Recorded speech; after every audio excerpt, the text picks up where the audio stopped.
like I wanted it to be really approachable. Like I think there's a lot of great cookbooks out there, but sometimes they can assume a little bit too much. And so I really wanted to make sure I kind of covered it right from the basics, so that even someone that was a bit intimidated by cooking and hadn't really had much experience in a kitchen could still pick it up and have everything from buying the ingredients and choosing them, what to look for, up until what you should have in your pantry, what equipment you need in your kitchen, and then obviously the recipes as well. And I've tried to sort of include all of that.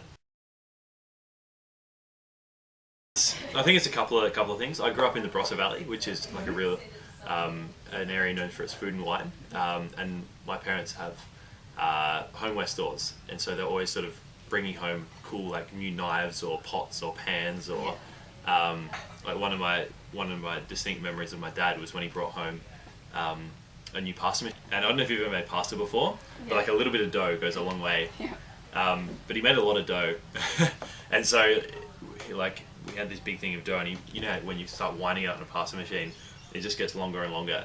And we had like 18 meters of fettuccine just like chilling around the house, just drying over the backs of chairs and on like the washing line, just everywhere. So I think I kind of grew up around quite a foodie family. My sister's a couple of years older than me, and I really looked up to her. And when I was about 8, she became a vegetarian, and because of that, I think because my parents didn't want to sort of cook 2 meals every night, we ended up mostly eating vegetarian, like a lot of vegetarian food, from when I was 8 to sort of when I moved out, which was like 18. And I think what that did for my food is you can't be sort of, it's quite easy sometimes when you've got meat, because you can go, I'll start with the meat and I'll work out from there.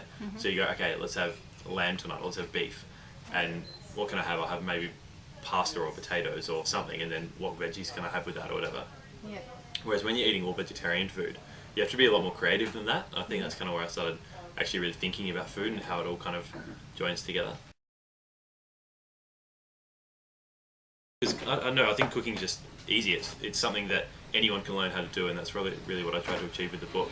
Whereas no one is born knowing how to cook, and it's something that you're taught, and so people say that they can't cook, but I think it just means they haven't had the opportunity to, or they haven't spent enough time in the kitchen, or they haven't learned.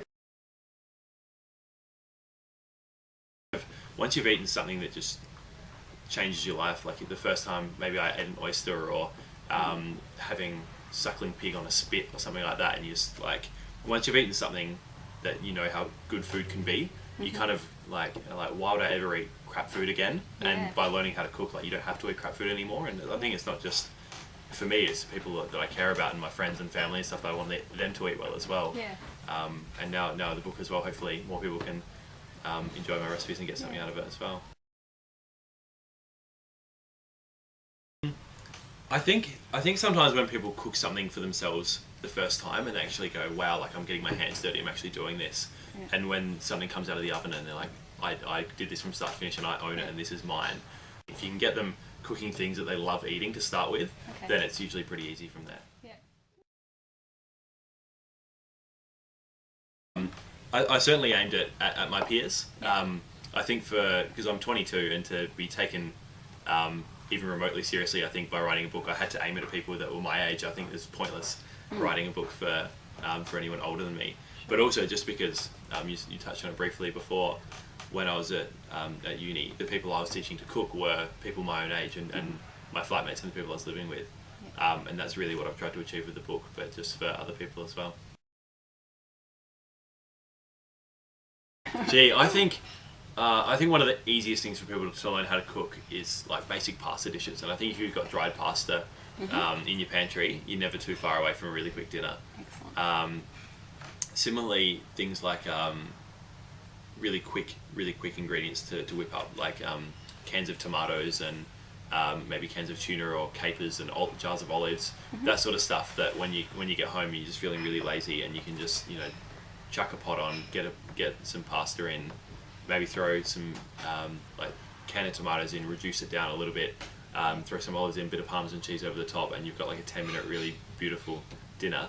But I think spices are so important, and you need to have like a good little range of spices at your disposal, because it's so easy to just add, like take maybe a slice of a piece of meat and just very quickly turn it from something quite sort of plain and boring to something really interesting. Like just putting some paprika on chicken to get extra colour and that kind of smokiness, or maybe just with a piece of lamb getting some cumin and coriander seeds or something on there, just to kind of give it that Moroccan feel, and just really, as soon as that hits the heat and it starts kind of toasting and caramelizing and getting that beautiful golden brown crust on it, just toast the spices and your whole kitchen smells beautiful.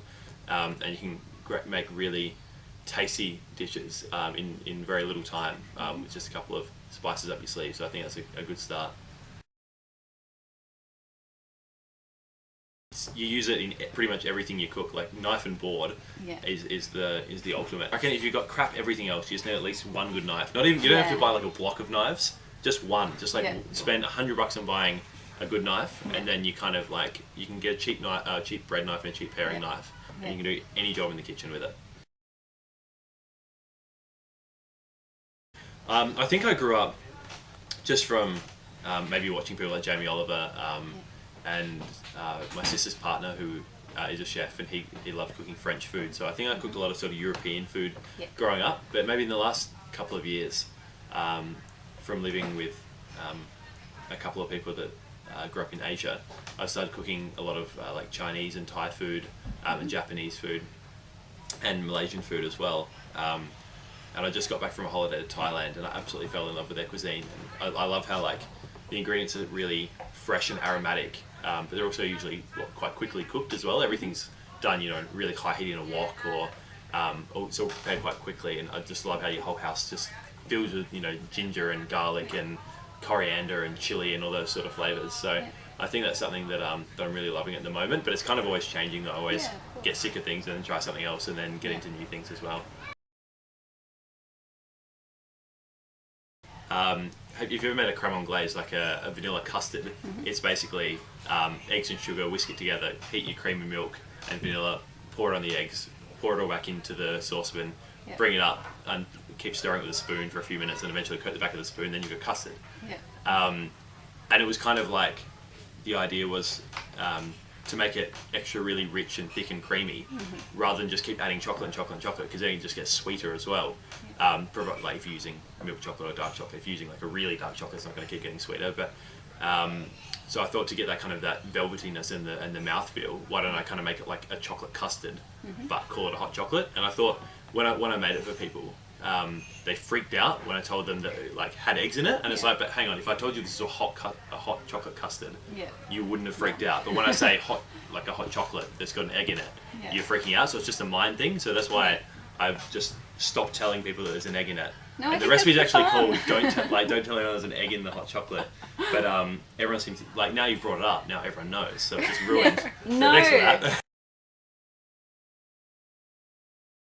It's because food's not just about what's in front of you and what you're eating. It's kind of so much to do with the emotions behind it and who you're with and where you are and all those sort of things as well. Like if you ask people, what's your favourite meal, or what's your favourite dish, or what's the best meal of your life, they'll nearly always say something that is family or friend related as well. They'll say like, Christmas lunch with the family, or mum's roast dinner on a Sunday afternoon, or something like that, that has that kind of emotional attachment to it as well. And I think it's the same with me. Like, it doesn't always have to be, like, some of my most memorable meals aren't 3-star fine dining sort of stuff. It's like having a few beers with friends and having a lamb on the spit at a 21st birthday party, and just picking off chunks of meat and eating it with a beer, and it was amazing.